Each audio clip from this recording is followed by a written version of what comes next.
Olá, é um prazer muito grande participar dessa transmissão ao vivo no Facebook da Federação Israelita do Estado de São Paulo. Pelos próximos minutos estaremos aqui juntos conversando e a ideia é que seja mesmo um diálogo, uma conversa, um bate-papo. Por isso queremos convidar vocês a fazerem suas perguntas nesse mesmo canal. E nós, na medida do possível, vamos responder a cada uma das perguntas que chegarem até a gente.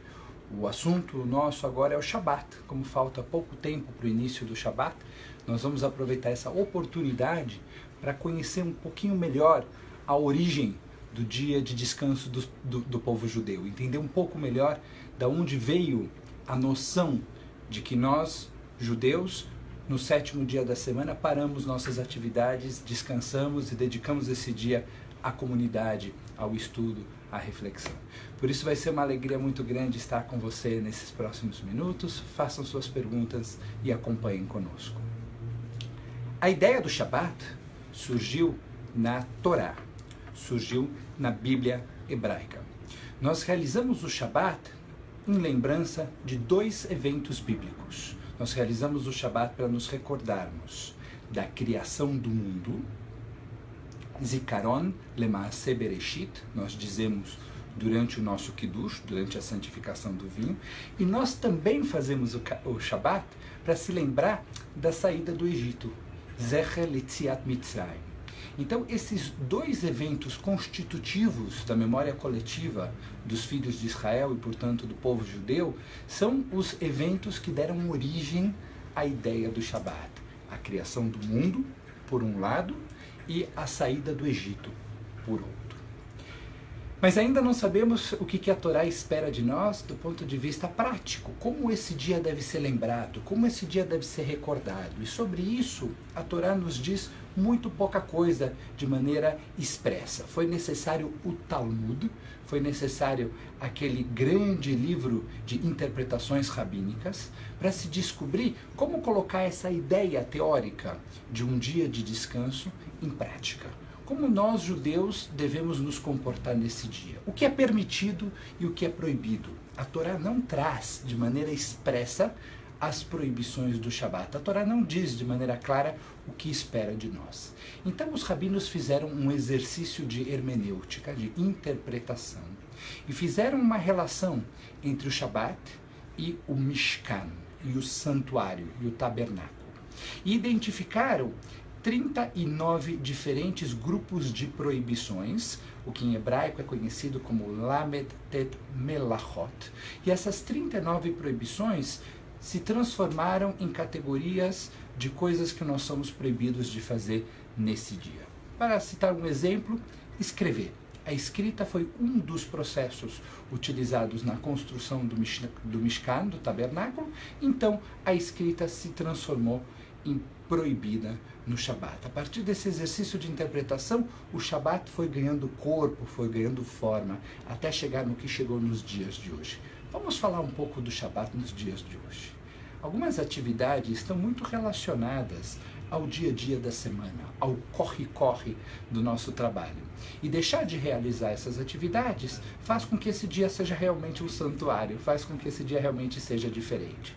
Por exemplo, a questão do carro. Nós vivemos aqui em São Paulo, numa cidade em que o trânsito é um assunto muito complicado.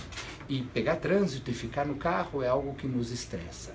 A proposta do Shabat é que nós não andemos de carro no Shabat e dessa maneira fiquemos mais próximos da nossa família, mais próximos da nossa comunidade, mais próximos da nossa casa, sem viver o estresse do trânsito.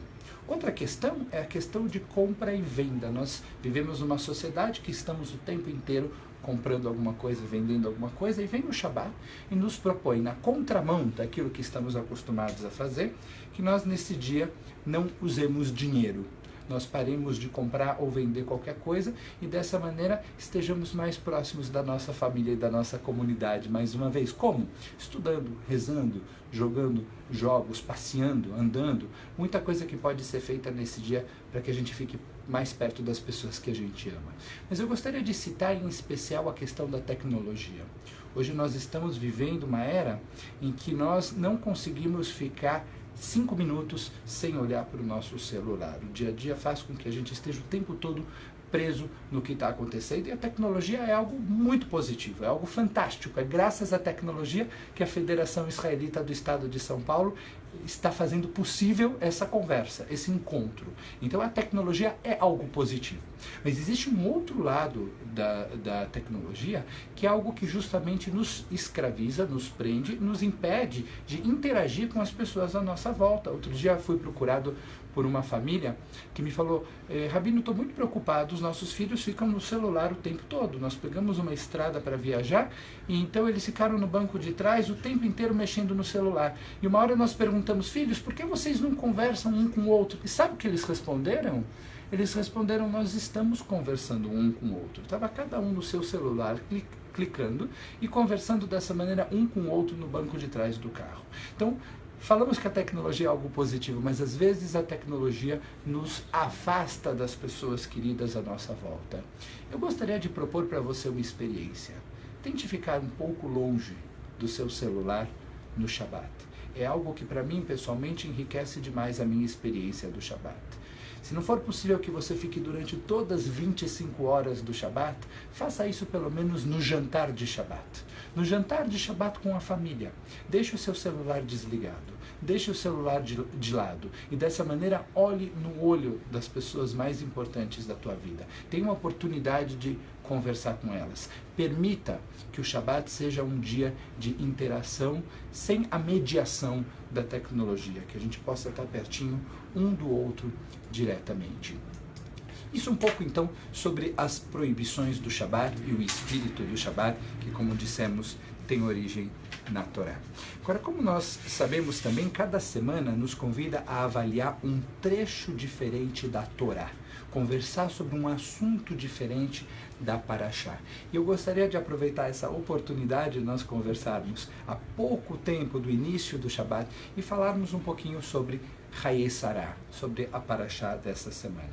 E a Parashá Hayei Sarah é uma Parashá que trata de diversos assuntos importantes, relevantes, mas entre eles o assunto da velhice, ou em hebraico Zikna. Aliás, é esse assunto que nos conecta também com a leitura da Haftarah, com os profetas, porque justamente se fala sobre a velhice do rei Davi. Velhice do rei Davi na Haftarah, velhice de Avraham na Parashá. O tema então é velhice. O que nos chama a atenção é que a Torá nos conta algumas vezes que o patriarca Abrão envelheceu. A Torá fala: Avraham envelheceu, e então ele ainda realiza muita coisa, e depois a Torá fala que ele envelheceu de novo, e aí ele realiza muita coisa e ele envelheceu de novo. O que quer dizer isso? Eu entendi da leitura da Parashá que nós envelhecemos muitas vezes nas nossas vidas. Envelhecer é um símbolo de uma mudança de uma fase para a próxima fase. Então, envelhecer não é algo que acontece somente quando temos os nossos 80, 90 ou 100 anos, mas é algo que está acontecendo o tempo todo ao longo da nossa vida. Um interessante Midrash nos conta que antes de Avraham não havia velhice, que não era possível identificar quem era o mais jovem e quem era o mais velho. Se eles estivessem juntos, você podia se confundir, porque a velhice começou a partir do patriarca. Deus deu, segundo esse Midrash, de presente para o patriarca, a Teret Seivá, uma coroa de velhice, ou seja, cabelos brancos. Um sinal para que nós identifiquemos que o patriarca envelheceu. Dizer que as gerações não envelheciam e que não era possível identificar e separar uma da outra, pode também ser uma metáfora, pode ser um símbolo. Um símbolo do quê? Um símbolo de que as pessoas não eram capazes de aprender com as experiências da vida. Ou seja, elas passavam por experiências e não cresciam, e não amadureciam. E isso é uma maldição extremamente séria.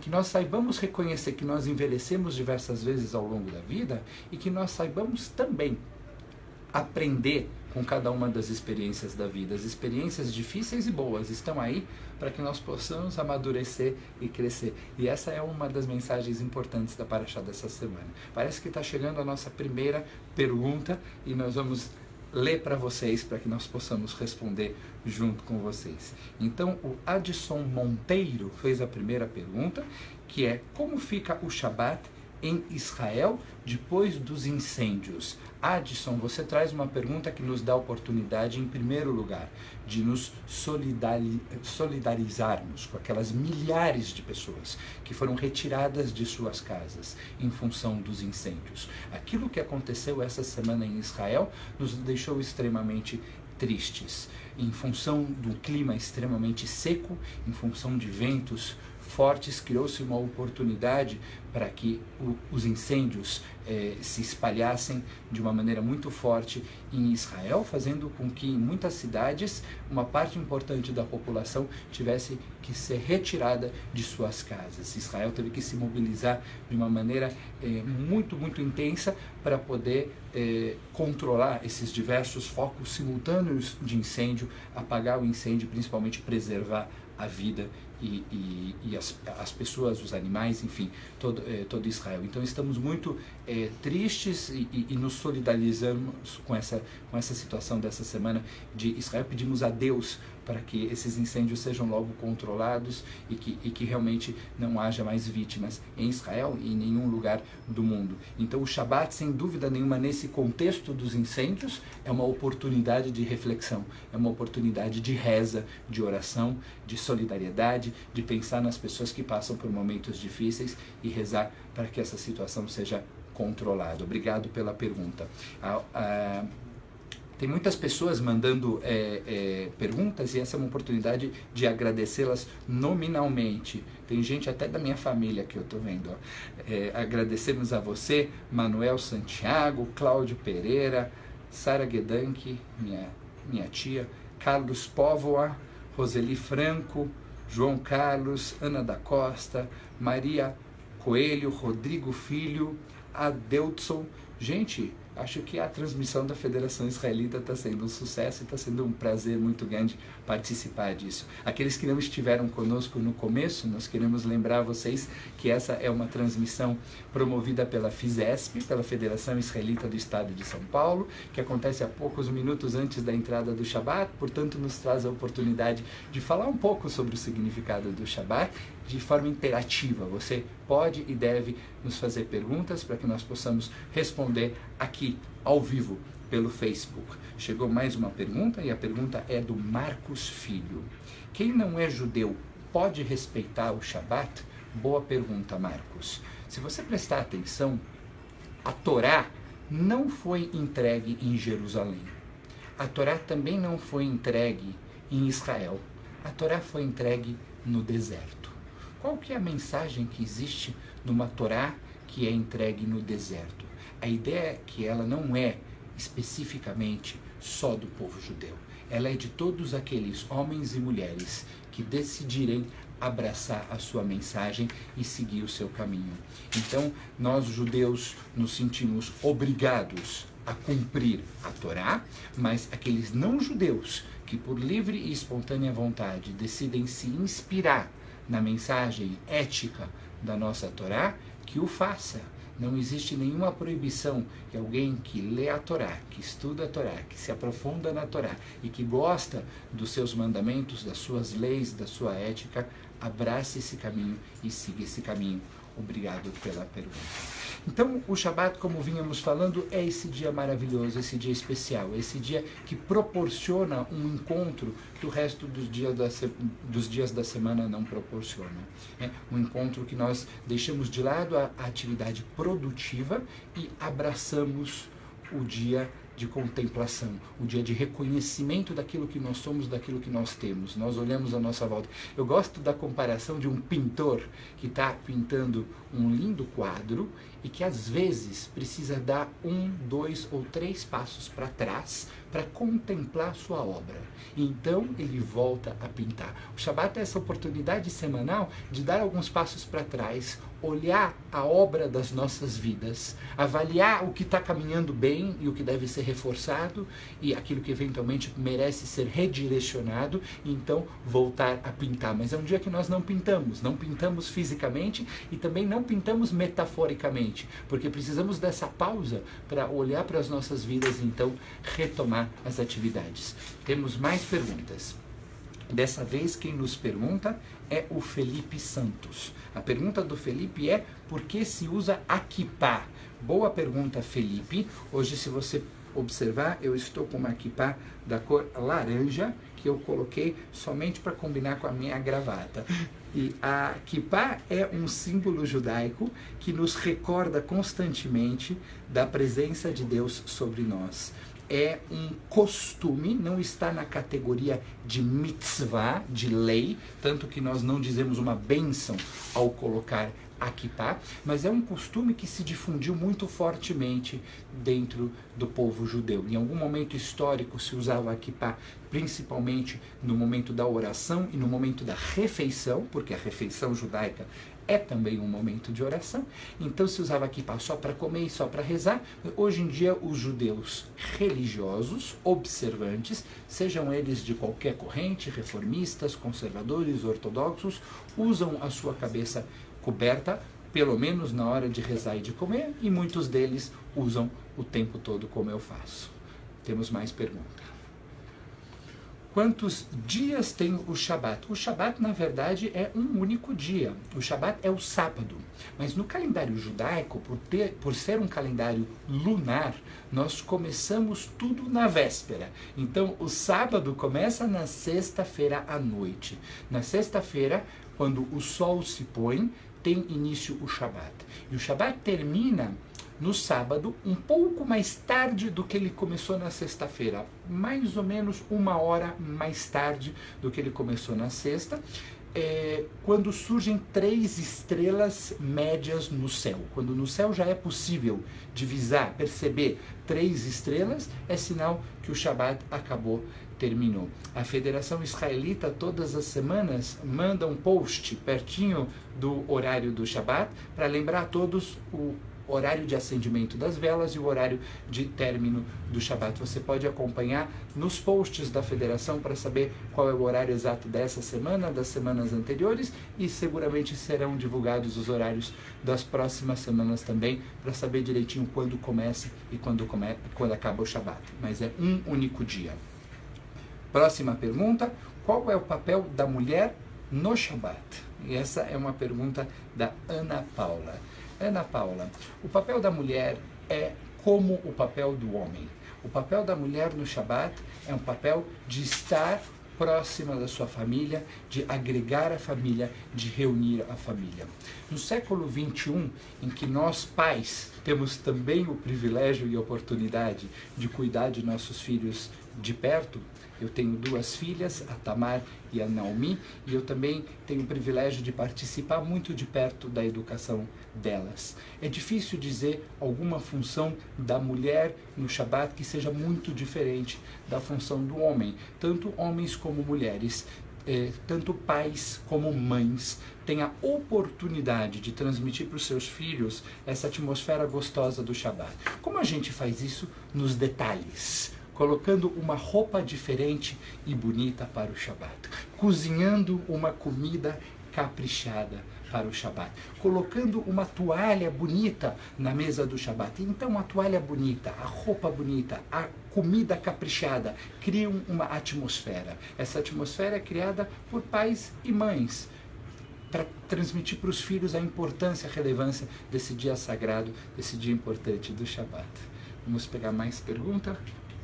Na verdade, nós queremos agradecer mais pessoas que estão enviando suas perguntas para nós. Estamos nos aproximando do final da nossa transmissão. É o Alexandre Oliveira, Moisés Guimarães, Eduardo Adolfo, Marta Kaerscher, a Brenda Levi, o Eder Souza, a Rosa Rocha, o Wilbur Arthur, o Marcos Oliveira. Nós lembramos a vocês que esse conteúdo permanecerá no Face da Federação, então vocês têm a oportunidade, aquele que pegou a transmissão na metade, de assistir o começo da transmissão e de reencaminhar para os seus contatos, para que as pessoas possam ouvir aquilo que nós falamos nessa transmissão da Federação Israelita do Estado de São Paulo sobre o significado do Shabat pelo Facebook. Desejo a você, a toda a sua família, um Shabat de paz, um Shabat feliz. Shabat Shalom.